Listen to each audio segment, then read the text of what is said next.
Innovation. Innovation. Innovation? Is it all it's cracked up to be? Or is it simply a buzzword of our hopped up soundbite society? Madonna morphs into Lady Gaga. Big deal. In today's environment of real and perceived orchestral woes, is anything working?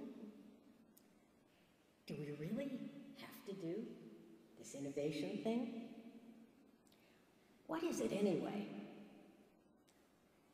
Are you responsible for making change happen? You bet you are. The year is 1879.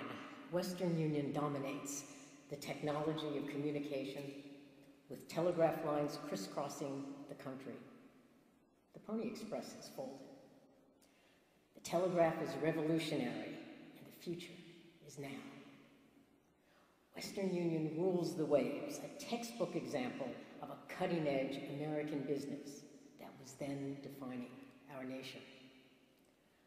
The leadership is given the opportunity to absorb and develop a new piece of technology. They will dismiss it as a newfangled toy with just too many complications. What is it? The telephone. Western Union cancels the line that could lead them to worldwide domination of telecommunications. And how sad, because the polls were already up. Leap ahead a century to the 1970s.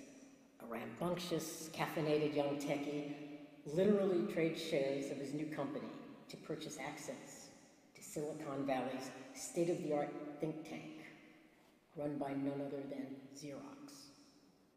There he sees something that blows his mind. He reportedly jumps around the room, shouting, "Why aren't you going to do anything with this? This is revolutionary." The young man was Steve Jobs. The idea was the mouse, and his company was Apple. Sorry, Xerox. History's littered with such stunning miscalculations. Almost without exception, you'll find these miscalculations rooted in a basic denial of fact. Our world is constantly changing. A simple axiom applies. An institution which does not change and grow is in decline. Albert Einstein suggested that insanity was doing the same thing over and over, but expecting different results. Today we've been asked to speak about creating an environment for innovation. Larry and Katie have both given terrific presentations. I'm delighted we brought somebody from outside of our field. Seeking a totally fresh take from other arenas is one of the best methods of stimulating innovation, but we must be able to listen. And yes, for our conference, that we heard from a leader in our field who is decades younger than most of us, that's innovative. So this may be a simplistic truth, but to create an environment for change, you must first recognize the need for change. No organization is immune from this difficulty, and no matter how successful you've been, the elements of your success will change. Please refer back to my historical factoids about Western Union, Xerox, and Apple. And my friends, what about us? Are there examples from our own organizations? Are we too polite to even mention the troubling environment of the American Symphony Orchestra? To advance this issue, I asked three of the most innovative Americans I know a simple question. What is the greatest impediment to innovation? The answers were quite different, but all related, and I believe they apply to us all. Frank Gehry said, "The people who are making the decisions either don't understand or don't value the options of creativity." John Adams said, "If I had to choose, I'd say anxiety of the unknown." Freud used the term Angst vor etwas, People don't fear the unknown because they think it might harm them, but rather because the effort is uncomfortable, painful. Ben Rosen, you might not know him. He's a pioneering guru of the tech world and a co-founder of Compaq. He had an insight that the semiconductor technology used to drive the pocket calculator and digital watch would grow into a singular force for the future and more. Rosen is about the more, and he was so concerned about our future that he gave me a list of the 7 greatest impediments to innovation, and here they are in reverse order. 7, if it ain't broke, don't fix it. Even if it is broke, don't fix it. We've always done it this way. Number 6. Number 5, it's too expensive. Number 4, fear of failure. Number 3, innovation will result in new versions of our products that will cannibalize our current line and make less money. 2, organizational inertia and lack of urgency. And the number 1 reason, lack of realization that while you might not be changing, your world is. So now let's talk about a way to move forward. There are obvious challenges and perhaps a sadness around a sense of paradise lost. We are, after all, in an industry that is about art. We are rooted in centuries of history and canon. The motto of one of the oldest orchestras in the world, the Leipzig Gewandhaus, remains today. Res severa verum gaudium. Translated, true joy is a serious thing. It's only normal that fear and sadness surrounding loss can really create barriers to change. Yes, we know we need to change, but how? Look right at yourself. Be you a musician, manager, or board member. Are you a leader ready to foster risk and support innovative work and ideas to move us forward? Is there anyone in this room without responsibility for our future? Maybe you won't come up with the next big idea, but here's the good news.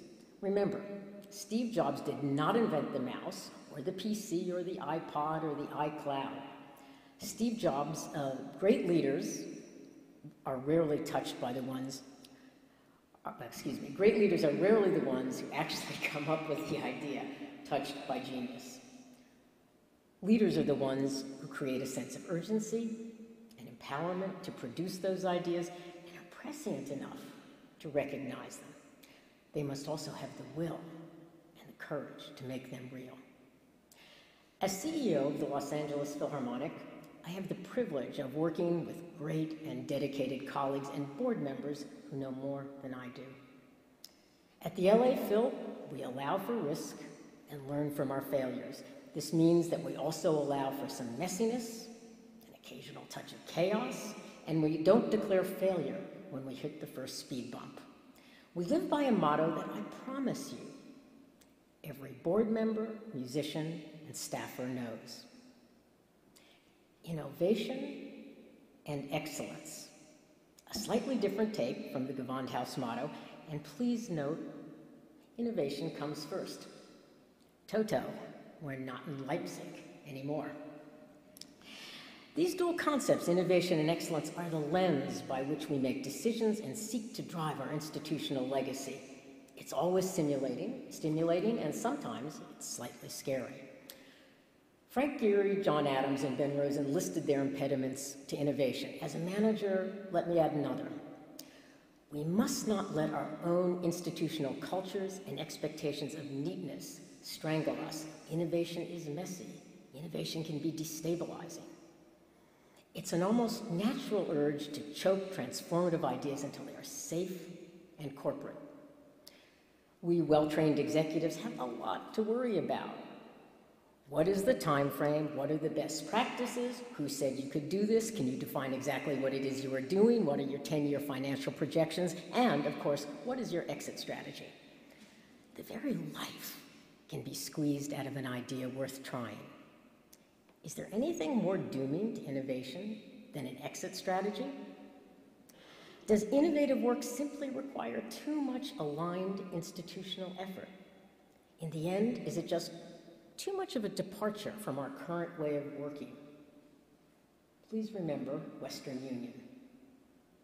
We simply can't manage our orchestras the way we did 20, 10, or even 5 years ago. We have always had an artistic imperative. In the past, it was simple. That was enough. Today, it becomes clearer and clearer that the requirement for a social, indeed a moral imperative has emerged. Every single day requires consideration of ways our worth is demonstrated to our communities. Do not take our continued presence for granted. So as you spend the next few days at conference, but more crucially, when you go home, here are a few thoughts. Innovation is not absolutely necessary, but then neither is survival. Innovation in your artistic planning part should be the easy part. I ask you to stretch your organization to think about applying innovative practices to governance, exploitation of the immense unrealized digital potential, diversification of your audience, how you approach problem solving. The list is as long as your imagination. Search out the unexpected. Be amazed that the opportunity was sitting right in front of you.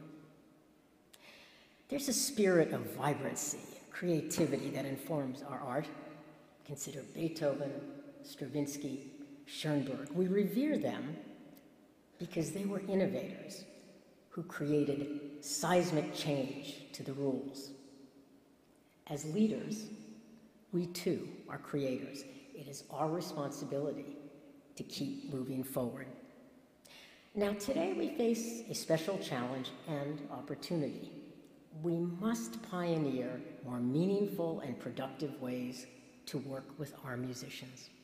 So many are alienated and underneath terrified of what they see as a collapse of the world as they knew it.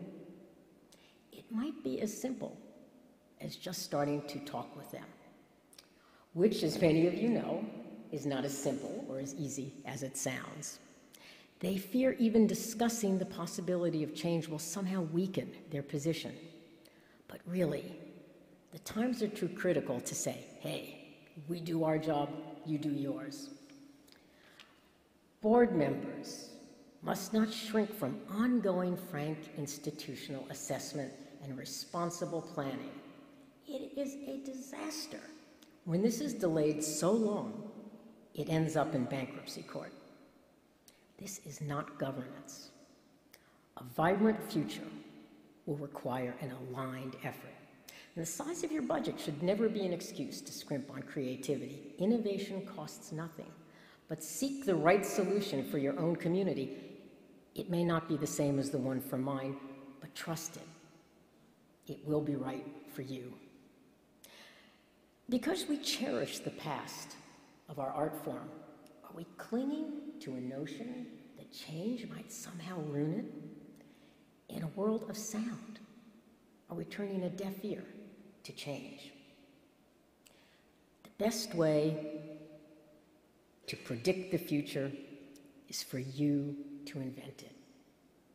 So, to reinvent the Leipzig Gewandhaus motto, innovation is a serious thing. Thank you very much.